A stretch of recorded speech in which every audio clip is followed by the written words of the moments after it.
And I think, as she said earlier, Brandon Johnson said a lot of things that need to be done as far as year-round employment for some of our youth and young individuals, as well as changing some of the tactics that some of the, not necessarily the police officers do, because after the fact of a crime, all they can do is just react. But you need more, like you said, detectives that's going around in the neighborhoods in plain clothes and other stuff that's dealing with some of these guys that just hang out on the street corners and they know they're selling drugs, but they can kind of, raid whatever they're doing to know the players that's involved so that it won't be so wild in some of our communities that's just on the west, south side, and not as much as on the north side, but some of that's spilling over into the north side as we see it spilling downtown, because it's not a whole lot they could rampage on a food desert, a desert. It's nothing here. Yeah. There's no dollar stores, no Dollar Trees. They tore most of those down already. So the only place they can go is downtown to voice some of their anger and things of that nature. So what do you think they're angry about? Welcome to the show, Margot and Sandra. I know you had your hand up. Well, they're angry. I feel they're angry about not being able to afford some of the amenities that they want to see. Peer pressure. I mean, gym shoes costing $200-300 a pop.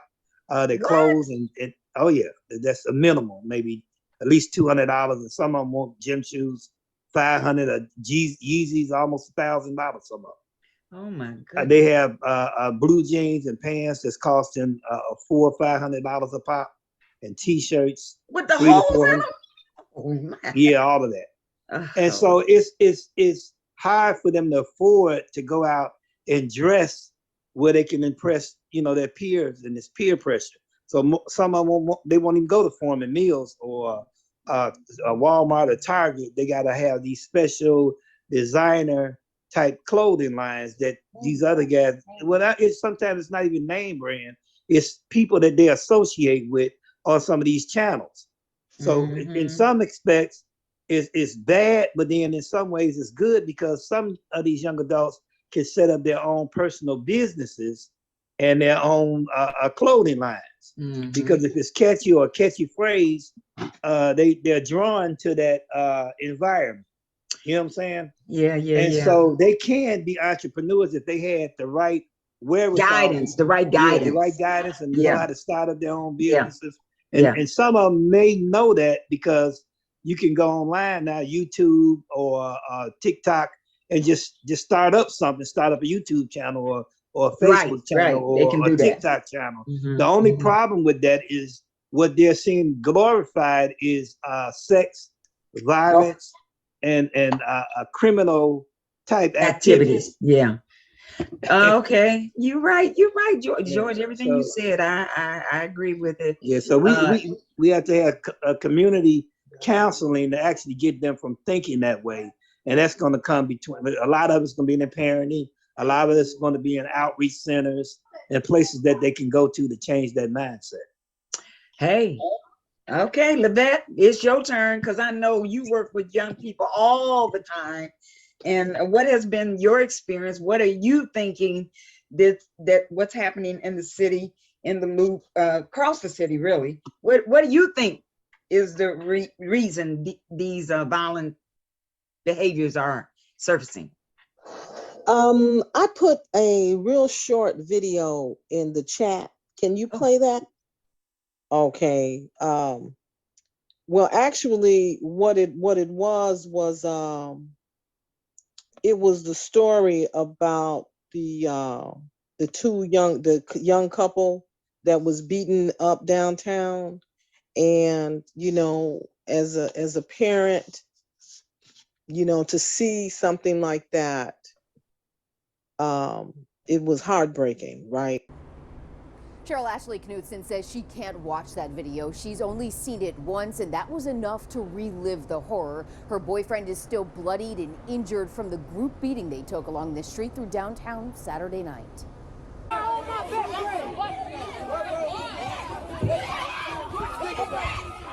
The shrieking is the sound of pure panic. In this cell phone video shared by CWB, that's Ashley Knudsen at the center of this mob Saturday evening. Visiting Chicago from out of state, Knudsen and her boyfriend were searching for a place to eat when they happened upon a crowd along Wabash Avenue. So DJ, I just got pushed, and he turned around and he said, "Don't put your hands on her, don't push her." And as soon as he said that, everything went crazy. Like, they went crazy. They started jumping us, saying they're gonna kill us. You can't even see DJ in the video. He's already on the ground. They were kicking and punching me, and I just had to get to the fence. Can't do much with like 20 people on me. That's when Lenora Dennis, who just stepped out of Macy's, intervened. I literally got in front of a police car and put my hands up and was telling them, hey, these people are getting assaulted. At that point, Dennis said she had no choice. I just ran over there and just kind of started cursing at them and told them to get away and go, and like a mom would do, like when you see a bunch of kids acting crazy. Stripped of their cell phones, credit cards, and even the shoes off their feet, Dennis swooped in and sped the beaten and bloodied couple away to safety. They'll never forget that. All I can say is I was put there. Knudsen said that the Chicago police did drive out to their Airbnb rather, in the suburbs where they're staying to check in on the couple and tell them they are trying to look at that video to see if they can make any arrests and hold those teenagers accountable. When we're dealing with a multiplicity of systemic situations or systemic consequences or systemic applications to what's going on with our youth, I can say that, it's in our DNA, the trauma that we've experienced as a people. Some people will say, forget about the past and what happened. But every ethnic group that I know celebrates or memorializes the trauma that's happened in their past through their ancestry. We're the only ones told, forget about slavery and all of that, and what happened, get over it. And so when you say that to a people, they don't have time to heal, because when they bring it up, they're told to shut up. Yeah. And we have a deep-rooted problem that is being exemplified through the actions of our children. Mm-hmm. And so when we talk about environment, when we talk about nutritional circumstances, most of the children that probably were downtown stopped by the candy store, and that was their meal for the day. So if we're not talking about how to effect change through our diet, through the air that we breathe, through the music that we listen to, and it has to do with the frequencies in the music.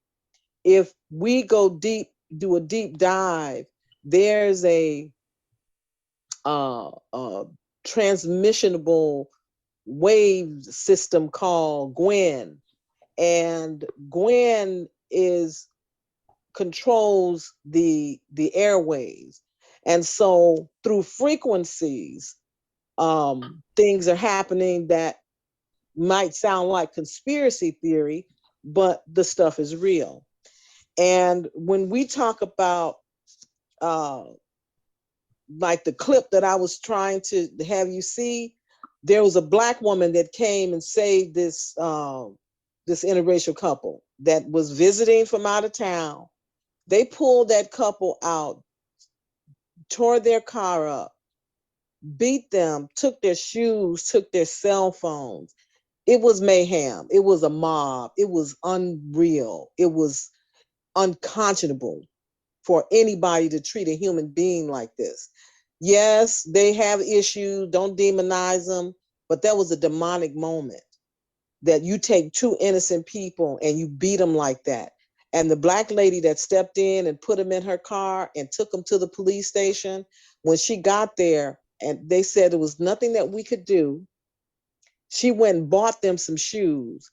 But the police said there was nothing that we could do. And she said when they told her this, that this was all happening downtown because Brandon Johnson got elected. And so we know that when the riots happened, that there were policemen that were in Bobby Rush's office with their feet up, doing nothing. So yes, the orchestration, if it was premeditated, that's one thing, but the fact that you do nothing. The couple said the police drove past and saw them being beat and kept going. So is that to make someone look bad? Is that to let the world know that Chicago is such a criminal system of police and residents? And so when I say that it's a multiplicity of things, if we're not addressing each thing, from the trauma to the nutrition to the environment that we live in, and crime unreported. So I was talking to my mail carrier today, and before I was talking to the mail carrier, the police came by my house. They saw we had a camera, but it was just installed, so we don't have access. I haven't been given access to it. And I was like, well, what's going on? He said a mail carrier had just been robbed, and they stole the key, and so my mail carrier, when I told him about it, he said, yeah, he knew about it, and that 7 keys had been stolen within the last couple of weeks. So these people have access to checks in the mail, to your private information, and we can't keep saying there's nothing we can do. We've got to elevate the situation. We've got to change the music. We've got to reach out to young people that are different. Let's empower those young people that are different and that need a safe haven. So we've been putting together some events around our natural resources at Garfield Park, creating intergenerational programs where we bring in young people and us older people. And so we've got to let them see that there's a better way. And we can't say, don't do this and don't do that, but create the venue, create the circumstance, create it so then they come. Like the Pied Piper, if you playing the right music, they're gonna follow you. Not that call them rats, but you play the right music and you get that sweet spot. Yeah. Then that's what we have to see. Where's the sweet spot where these young people see, I'm interested in that? Yeah. Because they're not going to do anything that they're not interested in. It's just one thing. We are even creating, we're working with a group out of Canada that we're being trained to develop an app called Agents of Discovery, where it's like Pokemon, where they come to our park and we have an interactive idea that they can help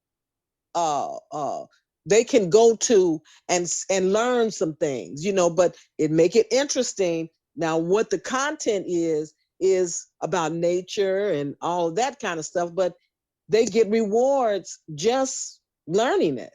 So we've got to come and meet them halfway.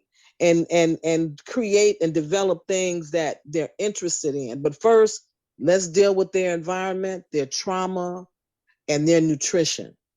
And so that would be one of the main keys to change the behavior, because the behavior is abnormal. And just like Frank Avila of the ex water reclamation guy, he said we can take the pee out of water, we That's can right. take the poop out of water, but we can't take the pharmaceuticals out of water. And we've got to address that, because if we're drinking water that's highly chemicalized, we are in trouble if we're not addressing that situation and finding out how can we neutralize these things, not only in the children, but some of these adults are screwed up too. Ooh, So, come on now. She didn't say that. No, we ain't got no crazies walking around here. However, you know, ladies and gentlemen, I everything that you all have said is so true. We need to, as a group, come to some consensus on the approach that we're going to take to save our children. I mean, because if in fact what's been happening is a ploy by someone who is sponsoring that kind of activity, then we need to find out who that is, or we need to figure out what we can do to do something alternatively to that. Let's find a way to, like Livette said, let's find a way to make them follow us. Maybe it's the music, maybe it's the opportunity for them to play music, maybe it's the opportunity, as George said, for let's get them, let's call them together, us call them together and offer them some opportunity to do something with us. I don't know, but we need to do something. So anybody got any advice on what the first step might be? I see Sandra dropped off, so maybe that was a turnoff for her. But any recommendations? We're about to close. We got 3 minutes. I think everyone basically hitting on the same point that's positive. I think the 3 words that Yvette used, environment, trauma, nutrition, focus on that. Don't get hung up about what a 2% of the population teens are doing. Provide that 98% with positive opportunities. All right. So what's our first step? I mean, what do you guys, George, Livette, Jerome, Madeline, Dr. Jackson, what should we do to start the process of helping our children to come alive and realize that we're on their side and we want to help them stay out of the prison industrial complex? We want to help them save their lives and not be shot by the rookie cops. We want to help them not get involved with the same people that the young man today that told us that he didn't need to come get a, what did you say, George? He making $10,000 a week. Yeah, he's making $10,000 a week, maybe even a day. There's nothing we can offer him to match that. Right. I think what can happen on that, like that, he lying, because the majority of these people who are doing illicit stuff, it ain't as glamorous as they say it is, and we need to teach that through the education system, maybe. Yeah. Well, all the stuff I've read and experienced, that underworld glamour, it just lasts for a few times, years, and then the lawyers take all their money. But what they're looking at, takes all of that, and just need to just keep putting that out there. What they're looking at is just like, say, the little kids that went downtown. A lot of those guys went downtown, and if they're orchestrating criminal activity, a lot of them, if they go and rob, steal, and kill people within a week, they probably made more than that. And some people are making even more than that, because it's, look at what's glorifying them. They're listening to the music. There's just a bunch of thumping and talking a lot of crazy. And they, like, if you look at some of those kids that was downtown, They got a transsexual. You don't know if it's a boy or a girl. And not Right. only that, so they're listening to the music that's going on a certain rhythmatic wave pattern, and it's keeping them making up a lot, like they're having fun. And as they're having fun, there's a lot of criminal activity going on also. People going in that Boost Mobile store, stealing those iPhones, reselling them. People robbing other people that may have their cars. I agree. I agree with all that. I'm just saying it also just needs, what we can do also is just say again, that stuff is temporary. Yeah, but It's you know not what? as exotic as people make it sound. You It's know not what as you have. exotic as people make it sound. Right. But what we have to do with that when you start is now we having to deal with communication. We have to Mhm. meet them where they're at. Yeah. Because they're looking at social media and all of that. We have to start talking to some of these 12-year-olds, 11-year-olds, 14, 15, 16-year-olds to see what they're looking at and start monitoring that and start boycotting either the TikToks or the YouTubes or the people that's putting out that foul type stuff, because that's where they're disseminating that information from. Yeah. That's Can I so just true. add? I just want to add. I did have a conversation with a teenager, Okay. and you got to learn what these sites are that they're Yeah. listening and looking at. No, so that you can have a relevant conversation. You just can't say, you know what, you need to leave that TikTok alone, or Right. you need to leave that Discord alone, because a lot of people don't even know what Discord is. And I never heard of it. right, you got some of our, now Discord is where that young army guy, military guy, shared all of the secret classified information from the military, where the Ukrainian soldiers were positioned, how many American soldiers over in Ukraine, where they are. Really devastated the military doing this. And so the young person that I know is on Discord. So I thought about it, right? Because Discord is a radical site that radicalizes young people, have them doing things that are abnormal. It's a predatory site. It's a terrorist site. And so what I did, I mentioned to them, you know, how you associate yourself with something, you bring that vibration to you. And so I tried to have such a gingerly spoken conversation with this person so that we can continue the dialogue. And so you've got to learn what they're dealing with, and then have a conversation where you can then maybe guide them away from it.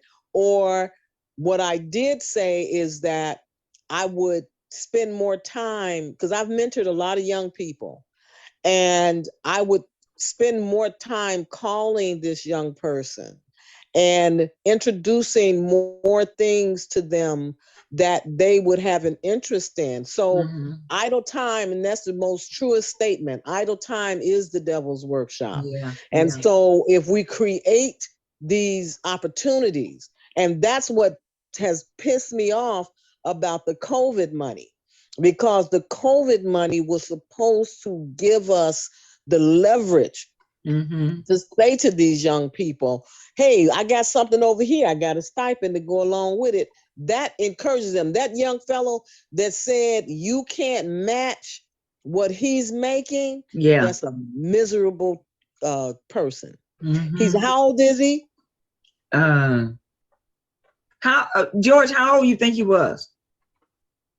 I don't know. I think he was in his teens. Okay, so listen. Because what they were Okay, doing is, if he's that young, that means You don't know. somebody's got a gun to his head. If he doesn't produce, he dead. So that's what the outcome is of him saying this is what he does. He probably can't even get 1% of that money. But that's what he's generating. But if he don't wake up at 3 o'clock in the morning, get ready to count, get ready to distribute, get ready to receive, get ready, he's a dead duck. And so that's the sadness of it, is that Yeah, what they that's so equate sad. Gotta be to, taught. right, Yeah. and what they equate to success.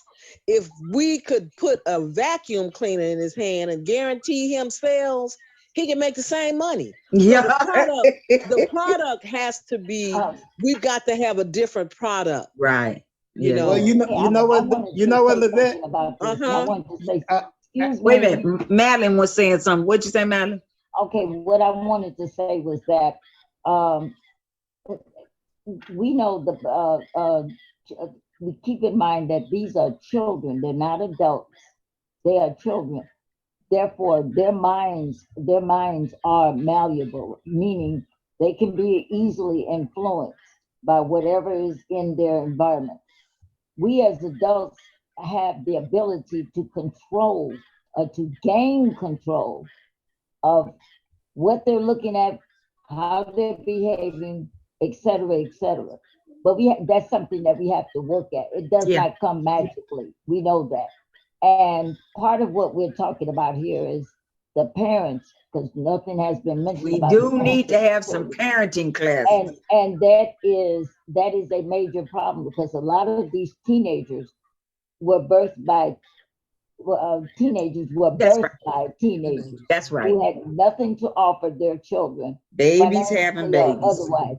Then here's another issue, and it's a major one. A lot of these children, in fact, as you all might know, statistically, 80% of Black families in the United States have no man in the house, women, and a lot of times young women. And they have not been disciplining the children because they were told years ago, you cannot discipline. I can't discipline my child. That is not true. I looked at the Illinois statute on that. You can discipline your child. It's the matter of what type of discipline you're talking about. But it's been an erroneous message that has been put out there, so that a lot of these parents are thinking the kids can run all over the place and do whatever, and I can't do anything with this child. That is not true. And so, yes, there has to be parenting going on in connection with getting these kids in a lane where there's a degree of normalcy, in quotes, that we start to create. A lot of these problems that we also having came from this gangster rap music that started back in the 90s. And these kids, they hear this stuff, the cursing and all the killing, you know, who I'm going to shoot, et cetera, et cetera. I don't listen to that crap. But it has influenced their thinking, so that they think that it's okay to act like that. And they go out and they do whatever because they're hearing that music. And it was designed to do that. It was designed to do exactly what it has done. Right. And we have disasters on many fronts. So, you know, and in fact, when I was doing substitute teaching, and I'm done, when kids would hear the old school music, they liked that music. Yeah, They actually yeah. loved it. Okay. So we can influence the behavior, but we got to start to work that. In these communities that we're talking about, where there are no activities, somebody, you know, could be some investors come together and say, we're going to build a social center over in the Woodland, the Lawndale area, over there in this area, that area. So that, and then find out about the Park District. How can we start to get the Park District involved again, and what children are doing?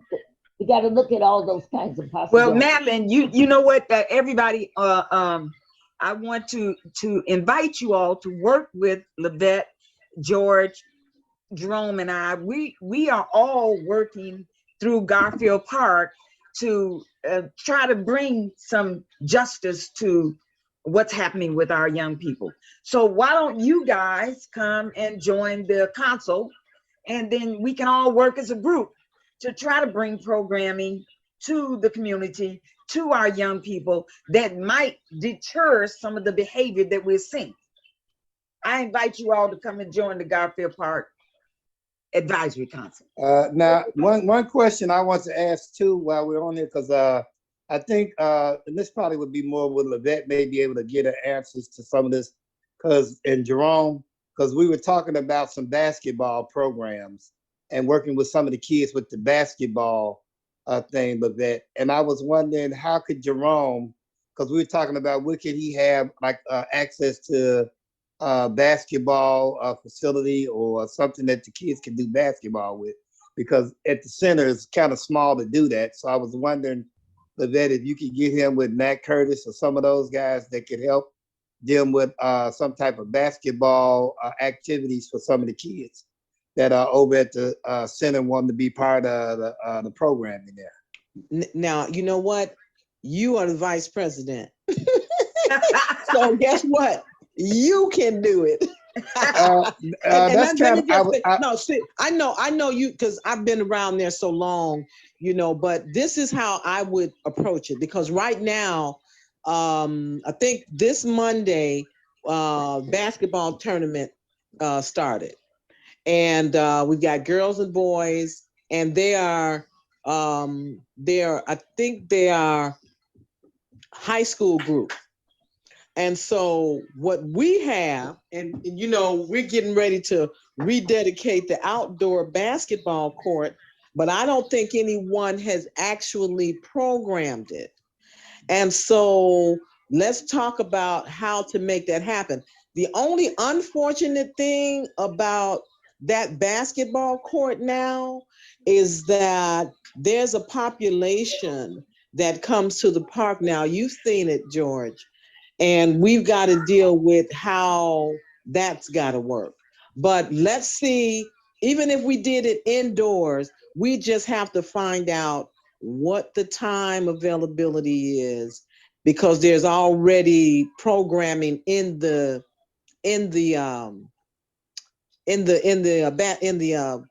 gymnasium. And so we just got to look at all the schedules from the outdoor basketball court. Then we've got another basketball court on the Jackson side that we could program. And so let's just look at what we have available. The sports committee come together and have this discussion. So we'll talk about when that combined committee meeting is, and then let's bring that up as a to-do, not to be done, but like to do, like let's do it now. Okay. What about the idea of, I don't know what else could be offered there, but what about the possibility of even young people getting involved in playing chess? A lot of young people are doing that these days, and that's another area that could be brought forth. Plus, it's a good game to learn, because of course it challenges your intellect. And then what about the possibility of doing something in the area of artificial intelligence? Look at something. Well, you know what? That's what I mentioned earlier. The Agents of Discovery, that's an AI app. And so, you know, once you see what it does, it's fascinating. So we are, you know, getting young people to help us maneuver that app. And so that is part of it. And then we have a STEM program. We got a lot of stuff going on. So we do have a STEM program that's there that our president Gina Jameson is activating. And the chess, I taught all my grandchildren how to play chess. So that's a game that I love. And we do have a dominoes group. And so that's like a task within itself. But we'll take those recommendations, Madeline, appreciate it, and just try to implement. You know, the only thing we need is well, let me just mention that we had George and Jerome doing a kite fest, but I just I was going to share with you guys, it's going to be raining on Saturday. So we don't want to, as far as what they've already said is going to be raining. So we try to sort of look at what that looks like. And of course, that's something you definitely don't want to do in the rain. But that's the kind of thing that we're talking about doing as well, Madeline, and that's with our young people. So any recommendations that you all have, we are willing to, and open for recommendations, because it's going to take us to implement these things. Mhm. And then when we do something that they like, they'll come. Yes, they will. Yes, they will. And Skating then parties. also think about and with some of those activities, think about having, the NAACP used to have once a year, they had an AXO program where they would have an awards event. That program died with Vernon Jarrett, the news guy. Yes, that was a great academic It was a great program. It was a great program because in every category, science, math, fine arts, all of that, young people got awarded. So whatever we're doing, think about it. When kids know they're going to get rewarded for their efforts, then that motivates them even more so. Right, and we do have a reward for the AI app that's called Agents of Discovery. If they look and answer the questions, then we've got rewards for them. So we're working on it, and it's just going to take our continued conversation like what we're doing now. I think this is great. It's recorded. We can go back over it, and we can learn from it and grow from it, and then apply it. There you go. Well, ladies and gentlemen, thank you all for joining. It is after 7. We are 18 minutes into the red, but I enjoyed the entire conversation. You guys did a great job. And so this is the kind of work we need to do on an ongoing basis. Actually plan to do something to address the issues that we talk about. So I look forward to seeing you guys again tomorrow. I'm not sure, any recommendations on what you think tomorrow's topics should be? Tomorrow's the Woman to Woman show. We like to, let's highlight something that some woman that we know is doing or not doing that we want her to do or not do. All right, Wanda, maybe we'll highlight you. Oh, no, not me. Not me. Somebody else. Not me. Anybody but me. Anybody but me. I enjoy you all. Thank you so much for joining me. And let's talk afterwards and make some recommendations on what we should do tomorrow. Okay? All right, Wanda. Thank you all. Y'all have a good night now. Good night. Thank you. Bye-bye. Bye-bye.